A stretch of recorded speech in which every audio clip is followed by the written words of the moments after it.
ਸਤਿ ਸ਼੍ਰੀ ਅਕਾਲ ਜੀ ਸਾਰਿਆਂ ਨੂੰ। ਮਾਈ ਨੇਮ ਇਜ਼ ਨਤਾਸ਼ਾ ਕੌਰ ਤੇ I am also known by Kelly ਦੀ ਪੰਜਾਬਣ। ਮੈਂ ਬੋਰਨ ਲੁਧਿਆਣਾ ਪੰਜਾਬ ਦੀ ਹਾਂ ਤੇ grew up in USA, originally from Michigan, but California is where I'm living right now. ਤੇ ਬਹੁਤ ਸਾਰੇ ਗਾਣੇ ਕੀਤੇ ਆ as a model, but something that I wanted to try is rap songs.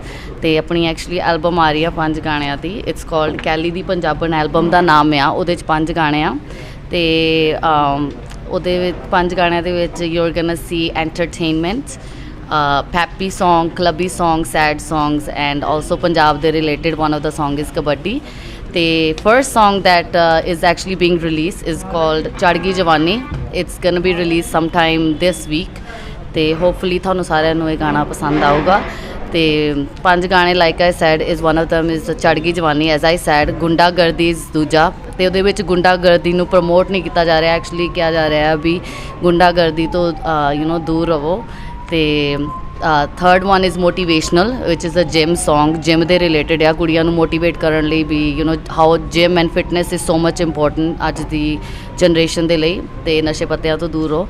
ਤੇ kabaddi is another song that I am doing and as basically ਬਾਹਰਲੇ ਸਾਰੇ non through kabaddi, ਤੇ ਪੰਜਾਬ ਦੇ ਵਿੱਚ ਆਪਣੀ ਖੇਡ kabaddi is very famous.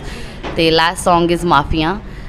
That's a sad and romantic. That's for everybody who is wanting to listen to that song. Thank you ji. Ma'am ये आपको बचपन से ही शौक था? एंटरटेनमेंट इंडस्ट्री ਦੇ ਵਿੱਚ ਹਾਂਜੀ ਸ਼ੁਰੂ ਤੋਂ ਹੀ ਸ਼ੌਂਕ ਰਿਹਾ ਆ। ਲਾਈਕ ਆਈ ਸੈਡ ਮਾਡਲਿੰਗ ਤੇ ਮੈਂ 13 ਸਾਲ ਦੀ ਸੀਗੀ ਜਦੋਂ ਮੈਂ ਮਾਡਲਿੰਗ ਸਟਾਰਟ ਕੀਤੀ ਆ। ਤੇ rapping is something I was inspired by somebody that I should try, ਤੇ ਇਸ ਕਰਕੇ ਮੈਂ being launched as a rapper. ਤੁਸੀਂ 13 ਸਾਲ ਦੀ ਏਜ ਦੇ ਵਿੱਚ ਹੀ ਇਹਨੂੰ ਸਟਾਰਟ ਕੀਤਾ? ਮਾਡਲਿੰਗ ਹਾਂਜੀ ਹਾਂਜੀ। ਤੇ ਬੇਸਿਕਲੀ ਦੀ ਸਟਾਰਟਿੰਗ ਤੁਸੀਂ ਕਿਹੜੀ ਏਜ 'ਚ ਕੀਤੀ ਸੀ?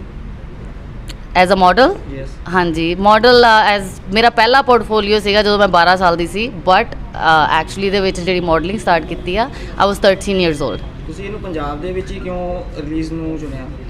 ਪੰਜਾਬ ਦੇ ਵਿੱਚ ਇਸ ਕਰਕੇ ਚੁਣਿਆ ਜਸਟ ਬਿਕਾਜ਼ ਮੈਂ ਬੋਰਨ ਲੁਧਿਆਣੇ ਪੰਜਾਬ ਦੀ ਹਾਂ, ਅਤੇ ਮੈਨੂੰ ਪੰਜਾਬ ਦੇ ਨਾਲ ਬਹੁਤ ਜ਼ਿਆਦਾ ਪਿਆਰ ਹੈ। ਅਤੇ as you can see even ਦੋ ਮੈਨੂੰ ਛੋਟੀ ਸੀਗੀ 5 ਸਾਲ ਦੀ ਜਦੋਂ ਮੈਂ ਉੱਥੇ US ਦੇ ਵਿੱਚ ਮੂਵ ਹੋ ਗਏ, ਪਰ ਪੰਜਾਬੀ ਨੂੰ ਕਦੇ ਆਪਾਂ ਜਿੱਦਾਂ ਬੋਲਣਾ ਕਲਚਰ ਨਹੀਂ ਛੱਡਿਆ। ਹਾਂਜੀ।